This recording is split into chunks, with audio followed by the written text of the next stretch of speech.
शुरुआत होती है लगभग 1000 साल पुराने चीन से, जहां चारों तरफ सिर्फ सुनसान रेगिस्तान, ऊंचे ऊंचे पहाड़ और मौत जैसा सन्नाटा फैला हुआ है। इसी खतरनाक रास्ते पर कुछ लोग अपनी जान बचाते हुए घोड़ों पर भाग रहे होते हैं, क्योंकि उनके पीछे मंगोलिया के खतरनाक लुटेरे पड़े हुए होते हैं। इस भागते हुए दल का लीडर होता है विलियम और उसके साथी पूरी ताकत से घोड़ दौड़ा रहे होते हैं, लेकिन लुटेरे भी उनका पीछा छोड़ने को तैयार नहीं होते। विलियम समझ जाता है कि अगर ऐसे ही भागते रहे तो ज्यादा देर तक जिंदा नहीं बच पाएंगे। तभी विलियम एक चालाकी करता है। वह अपने कुछ घोड़ों की रस्सियां काटकर उन्हें खुला छोड़ देता है। जैसे ही घोड़ अलग दिशा में भागते हैं, लुटेरे धोखा खाकर उन घोड़ों के पीछे दौड़ पड़ते हैं। इसी मौके का फायदा उठाकर विलियम और उसके साथी वहां से बच निकलते हैं। रात हो जाती है। विलियम और उसके बचे हुए साथी एक सुनसान जगह पर कैंप लगाते हैं। सभी लोग बहुत ज्यादा थके हुए होते हैं। उनके पास न ठीक से खाना बचा होता है न पानी। यहाँ हमें पता चलता है कि ये लोग इतनी दूर चीन सिर्फ एक खास चीज की तलाश में आए हैं,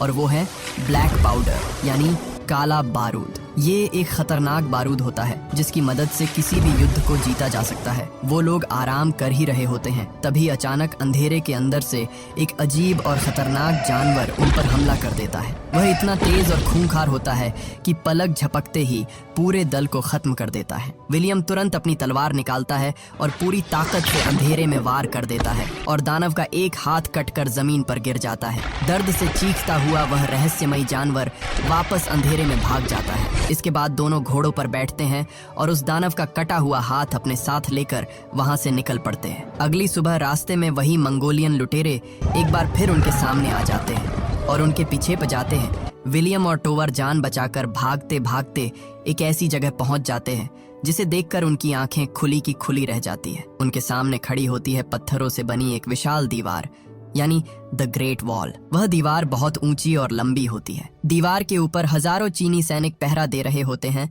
और अब उनके तीर सीधे विलियम और टोवर की तरफ जाते हैं।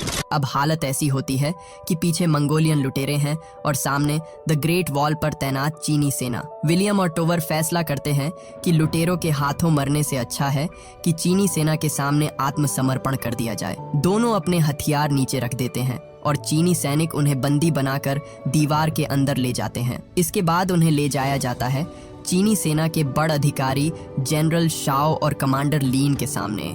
अब चीनी सैनिक विलियम के बैग की तलाशी लेते हैं। तभी उसके बैग के अंदर से वही कटा हुआ दानव का हाथ निकलता है। ये देखते ही वहां मौजूद सभी लोग हैरान रह जाते हैं। कमांडर लीन गुस्से में विलियम से पूछती है, तुम्हें ये चीज कहाँ से मिली? विलियम पूरी बात बताता है कि कैसे उसने दानव का हाथ काटा, लेकिन वहां मौजूद किसी को भी उसकी बात पर यकीन नहीं होता। सैनिक उसका मजाक बनाकर हंसने लगते हैं, लेकिन वहीं पर एक बूढ़ा और अनुभवी आदमी होता है जिनका नाम होता है वांग ध्यान से विलियम की तलवार और उसके कपड़ों को देखता है। उन पर उस दानव का हरे रंग का खून लगा हुआ देखकर वांग समझ जाता है कि ये झूठ नहीं बोल रहे, इन्होंने ही उस दानव का हाथ काटा है। कमांडर लीन कहती है कि इन दोनों विदेशियों को तुरंत मार दिया जाए, क्योंकि इनको इस दीवार के काले राज पता चल चुके थे, और अगर इन्हें छोड़ दिया तो ये दीवार के रहस्य के लिए खतरा बन सकते हैं। लेकिन वांग कहते हैं कि इन्हें मारने से पहले पूरा सच जानना जरूरी है। ये बातें चल ही रही होती हैं कि तभी अचानक पूरे किले में खतरे की घंटियां बजने लगती हैं। एक पहरेदार भागता हुआ आता है और चिल्लाकर खबर देता है, वो आ रहे हैं, वो दीवार की तरफ बढ़ रहे हैं। यह सुनते ही जनरल शाओ तुरंत युद्ध की तैयारी का आदेश दे देते हैं। देखते ही देखते पूरी ग्रेट वॉल पर अफरा तफरी मच जाती है। सैनिक अपने अपने हथियार लेकर अपनी जगहों पर दौड़ने लगते हैं। हर तरफ युद्ध की तैयारी शुरू हो जाती है। विलियम और टोवार को हथकड़ी लगाकर दीवार के ऊपर ले जाया जाता है।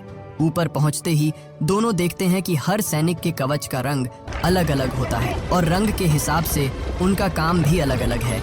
लाल कवच वाले सैनिक तीरंदाज होते हैं, काले कवच वाले सैनिक जमीन पर लड़ते हैं, और सबसे अलग होते हैं नीले कवच वाले सैनिक जो महिलाओं का दल होता है जिसकी कमांडर लीन होती है। तभी विलियम को दूर आसमान और जमीन के बीच कुछ अजीब सा दिखाई देता है। उसे लगता है जैसे हरे रंग की कोई बहुत बड़ी लहर ग्रेट वॉल की तरफ बढ़ रही हो। कुछ देर के लिए विलियम समझ नहीं पाता, लेकिन फिर पता चलता है कि वह लहर हजारों की संख्या में आगे बढ़ती हुई इंसान खाने वाले दानवों की सेना। इन भयानक दानवों का नाम होता है ताओ ते। ये वही दानवों का झुंड है जिसका पिछली रात विलियम ने हाथ काटा था।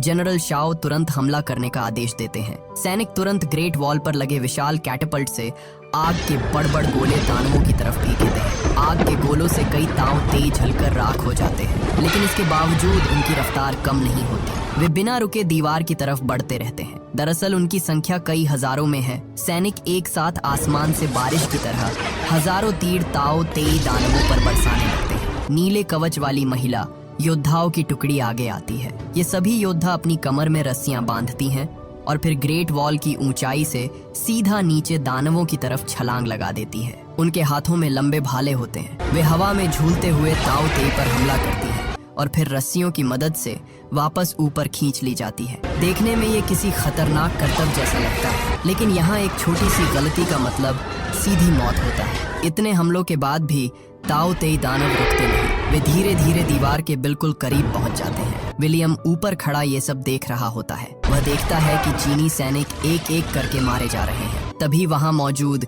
एक और विदेशी कैदी जिसका नाम ब्लाड होता है, वो विलियम और टोवर को आजाद कर देता है। दरअसल ब्लाड खुद भी 25 साल पहले ब्लैक पाउडर की लालच में यहाँ आया था, लेकिन तब से इसी जगह कैद होकर रह गया। आजाद होते ही विलियम देखता है कि पिंग नाम का एक जवान चीनी सैनिक खतरे में है। एक विशाल ताव तेई तेजी से उसकी तरफ बढ़ रहा होता है। विलियम एक पल की भी देरी नहीं करता। वह तुरंत एक भाला उठाता है और पूरी ताकत से उस दानव की तरफ दौड़ पड़ता है। फिर वह भाला सीधा दानव के मुंह में घोंप देता है। टोवर भी पीछे नहीं रहता।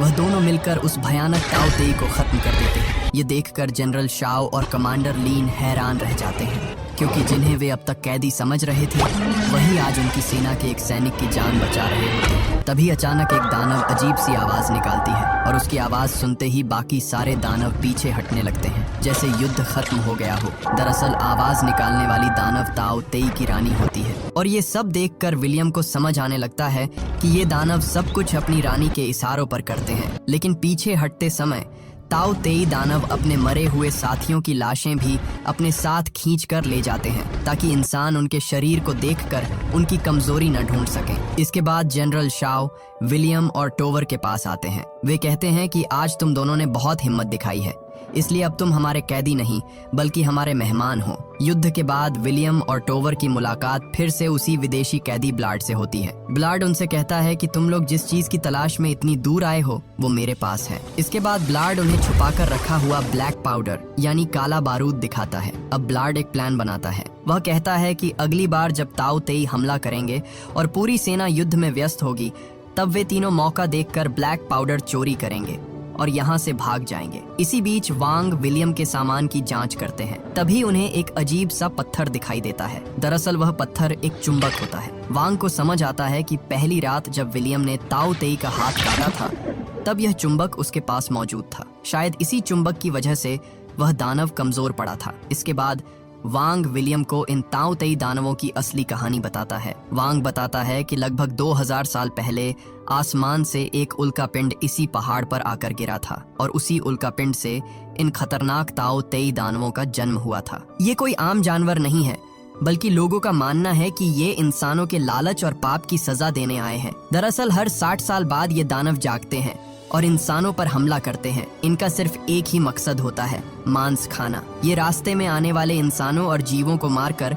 उनका मांस अपनी रानी तक पहुंचाते हैं और फिर वह रानी उस मांस को खाकर हजारों नए ताव तेई को जन्म देती है। इसके बाद वांग नक्शा दिखाते हुए कहता है कि ग्रेट वॉल से सिर्फ 300 मील दूर चीन की राजधानी है, जहां करीब 20 लाख लोग रहते हैं। अगर ये दानव एक बार दीवार पार कर गए तो वहां मौजूद सारे लोग इन राक्षसों का खाना बन जाएंगे और इतना मांस मिलने के बाद यह दानव पूरी दुनिया पर राज कर लेंगे। अब हम देखते हैं कि जनरल शाओ को खबर मिलती है कि ग्रेट वॉल के पश्चिमी हिस्से से कुछ पहरेदार अचानक गायब हो गए हैं। जनरल शाओ और कमांडर लीन तुरंत कुछ सैनिकों को लेकर वहां जांच करने पहुंचते हैं, लेकिन वहां जाकर उन्हें बहुत डरावना नजारा दिखाई देता है। वहां पहरेदार मरे पड़ होते हैं, लेकिन हैरानी की बात यह होती है कि ताव तेई ने उन्हें खाया नहीं होता। ये बात बहुत अजीब थी, क्योंकि ताव तेई दानव अपने किसी भी शिकार को ऐसे नहीं छोड़ते। तभी जनरल शाओ को समझ आ जाता है कि यह कोई आम हमला नहीं बल्कि एक जाल है। दानवों ने जानबूझकर सैनिकों को यहाँ बुलाया है और अगले ही पल घनी धुंध के अंदर छुपा एक ताव तेई अचानक पीछे से हमला कर देता है। कमांडर लीन खतरे में आ जाती है, लेकिन उन्हें बचाने के लिए जनरल शाओ खुद आगे आ जाते हैं। इस हमले में जनरल शाओ बुरी तरह घायल हो जाते हैं। सैनिक उन्हें बचाकर वापस ले आते हैं, लेकिन तब तक बहुत देर हो चुकी होती है। मरने से पहले जनरल शाओ आखिरी आदेश देते हैं कि अब इस पूरी सेना की नई जनरल कमांडर लीन होंगी। इतना कहकर जनरल शाओ दम तोड़ देते हैं। इसके बाद पूरी ग्रेट वॉल पर शोक छा जाता है। अपने बहादुर जनरल को श्रद्धांजलि देने के लिए हजारों स्काई लैंटर्न्स आसमान में छोड़ जाते हैं। इसी बीच राजधानी से एक खास दूत ग्रेट वॉल पर पहुंचता है। वह पुराने ग्रंथों की जांच करता है और बताता है कि अगर ताओ तेई को चुंबक के पास लाया जाए तो वे कुछ समय के लिए कमजोर और शांत हो जाते हैं। यह सुनकर विलियम कहता है कि अगर सच में ऐसा है तो हमें इसे साबित करना होगा और इसके लिए उन्हें एक जिंदा ताओ तेई पकड़ना पड़ेगा। इसके बाद वांग एक प्लान बनाता है। वह बड़-बड़ लोहे के हार्पून तैयार करवाता है जिनके सिरों पर गहरी नींद की दवा लगाई जाती है। प्लान यह होता है कि जैसे ही ताओ तेई दीवार के पास आएंगे, इन हार्पून से उन्हें फंसाकर ऊपर खींच लिया जाएगा। अब हम देखते हैं कि चारों तरफ घनी धुंध छा जाती है और उसी धुंध के पीछे से हजारों ताओ तेई दानव ग्रेट वॉल की तरफ बढ़ने लगते हैं। धुंध इतनी ज्यादा होती है कि सैनिकों को कुछ साफ दिखाई नहीं देता। वे अंदाजे से तीर और भाले चलाने लगते हैं, लेकिन ताओ तेई लगातार आगे बढ़ते रहते हैं। जनरल लीन तुरंत हार्पून्स चलाने का आदेश देती है। दीवार से बड़-बड़ लोहे के हुक नीचे गिराए जाते हैं जिसके सिरों पर नींद की दवा लगी है। कई ताओ तेई उनमें फंस जाते हैं, लेकिन वे इतने ताकतवर होते हैं कि ज्यादातर जंजीरें तोड़कर निकल जाते हैं। फिर एक ताओ तेई नींद की दवा के असर से कमजोर पड़ जाता है और जंजीरों में फंस जाता है। लेकिन दिक्कत ये होती है कि वह दानव आधे रास्ते में ही अटक जाता है। अगर सैनिक उसे जबरदस्ती ऊपर खींचते तो जंजीर टूट सकती थी और पूरा प्लान फेल हो सकता था। तभी विलियम फैसला करता है कि वह खुद नीचे जाएगा। सब लोग उसे रोकने की कोशिश करते हैं, लेकिन विलियम बिना डरे जंजीर के सहारे नीचे उतर जाता है। नीचे चारों तरफ सैकड़ों भूखे ताओ तेई घूम रहे होते हैं। विलियम अकेला उनके बीच पहुंचता है और जल्दी जल्दी उस कमजोर दानव को जंजीरों से कसकर बांधने लगता है। लेकिन तभी बाकी ताओ तेई उसे चारों तरफ से घेर लेते हैं। अब हालत ऐसी होती है कि विलियम अकेला है और उसके सामने सैकड़ों दानव मौत बनकर खड़े हैं। ऐसा लगता है कि आज उसका बचना नामुमकिन है। तभी अचानक एक भाला तेज रफ्तार से आता है और एक दानव की आंख में जाकर घुस जाता है। विलियम ऊपर देखता है तो उसे अपना दोस्त टोवर दिखाई देता है। टोवर ऊपर से लगातार विलियम को कवर देता है। इसी मौके का फायदा उठाकर विलियम उस दानव को पूरी तरह जंजीरों में बांध देता है।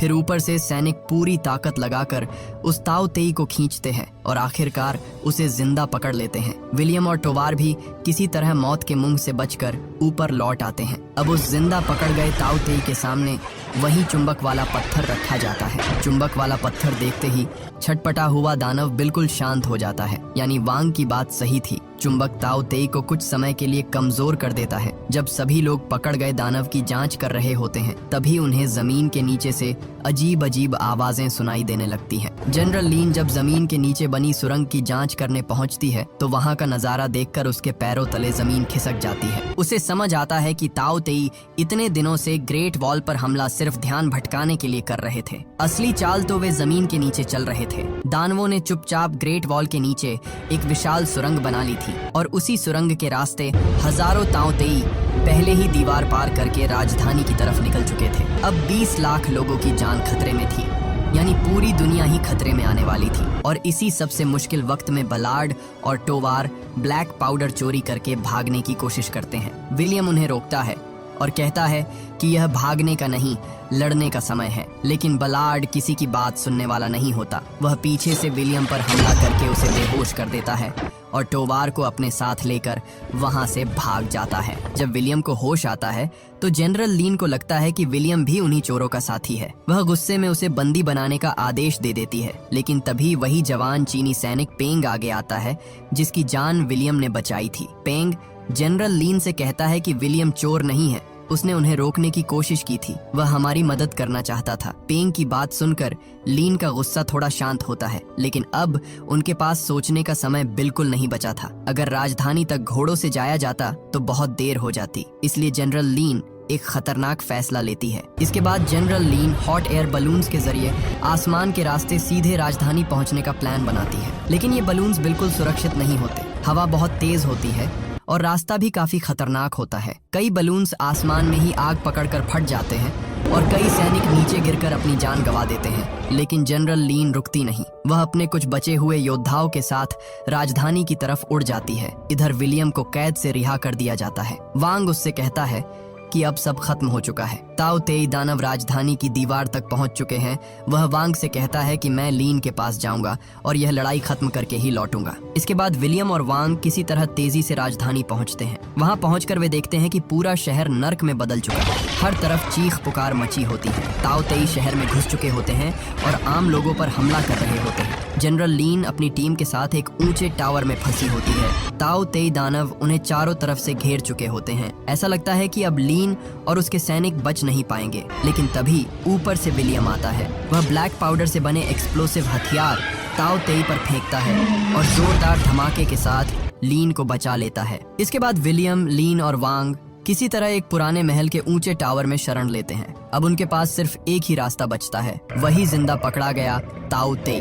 वांग कहता है कि अगर रानी को मारना है तो हमें इसी ताओ तेई का इस्तेमाल करना होगा, क्योंकि ताओ तेई की पूरी सेना अपनी रानी से जुड़ी हुई है। अगर रानी मर गई तो बाकी सभी दानव भी खत्म हो सकते हैं। अब आखिरी प्लान बनाया जाता है। वे लोग उस जिंदा पकड़ गए ताओ तेई के शरीर पर एक्सप्लोजिव बांध देंगे और फिर उसे छोड़ दिया जाएगा। जैसे ही वह दानव मांस लेकर अपनी रानी के पास पहुंचेगा और रानी उसे खाने लगेगी, उसी समय धमाका करके उसे खत्म कर दिया जाएगा। इसके बाद विलियम, लीन, वांग और बाकी सैनिक उस बंदी ताओ तेई को लेकर जमीन के नीचे बने रास्ते से आगे बढ़ने लगते हैं, लेकिन ताओ तेई उनकी गद पहचान लेते हैं। देखते ही देखते हजारों दानव सुरंग के अंदर घुस आते हैं और अब बचकर निकलने का कोई रास्ता नहीं बचता। तभी सैनिक पेंग एक बड़ा फैसला लेता है। वह अपने शरीर पर बंधे एक्सप्लोजिव में आग लगा देता है और दानवों के रास्ते में खड़ा हो जाता है। अगले ही पल एक भयानक धमाका होता है। पेंग अपनी जान देकर विलियम, लीन और वांग को बचा लेता है। अब हम देखते हैं कि विलियम, लीन और वांग महल के ऊंचे टावर पर पहुंचते हैं।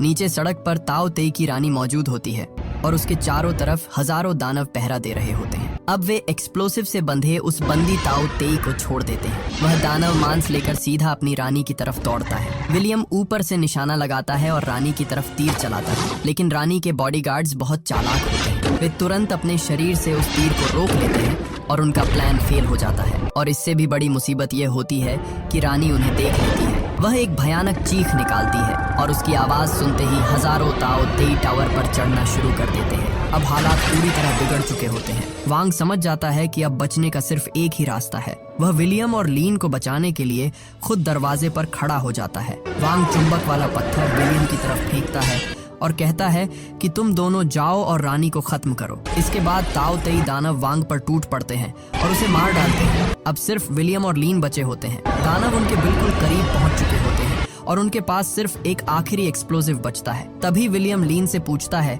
कि क्या तुम्हें मुझ पर भरोसा है? लीन बिना डरे जवाब देती है हाँ। इसके बाद दोनों टावर की खिड़की से रस्सी के सहारे नीचे झूल जाते हैं और हवा में लटकते हुए रानी के करीब पहुंचने की कोशिश करते हैं। विलियम चुंबक वाला पत्थर रानी के बॉडीगार्ड्स की तरफ फेंकता है। चुंबक के असर से बॉडीगार्ड्स कुछ पल के लिए कमजोर पड़ जाते हैं। इसी छोटे से मौके का फायदा उठाकर लीन अपने हाथ में मौजूद भाला पूरी ताकत से फेंकती है। दरअसल उस भाले के आगे एक्सप्लोसिव लगा होता है। भाला सीधा जाकर उस मांस के ढेर में लगता है जिसे रानी खाने वाली होती है और अगले ही पल एक जबरदस्त धमाका होता है। पूरा इलाका आग और धुएं से भर जाता है और ताओ तेई की रानी मारी जाती है। रानी के मरते ही एक चमत्कार जैसा नजारा देखने को मिलता है। उसे जुड़ हुए बाकी सारे ताओ तेई अचानक रुक जाते हैं और कुछ ही पलों में बेबस होकर जमीन पर गिरने लगते हैं, जैसे उनकी पूरी ताकत खत्म हो गई हो। पूरी राजधानी में छाया हुआ डर और शोर अचानक शांत हो जाता है। पूरी दुनिया एक बहुत बड़ विनाश से बच जाती है। युद्ध खत्म होने के बाद विलियम वापस ग्रेट वॉल पर लौटता है। वहाँ चीन के सम्राट उसे इनाम देना चाहते हैं। सम्राट उससे पूछते हैं कि तुम्हें क्या चाहिए, सोना या ब्लैक पाउडर? विलियम कुछ पल सोचता है। तभी वह देखता है कि उसका दोस्त टोवर एक पिंजरे में कैद है।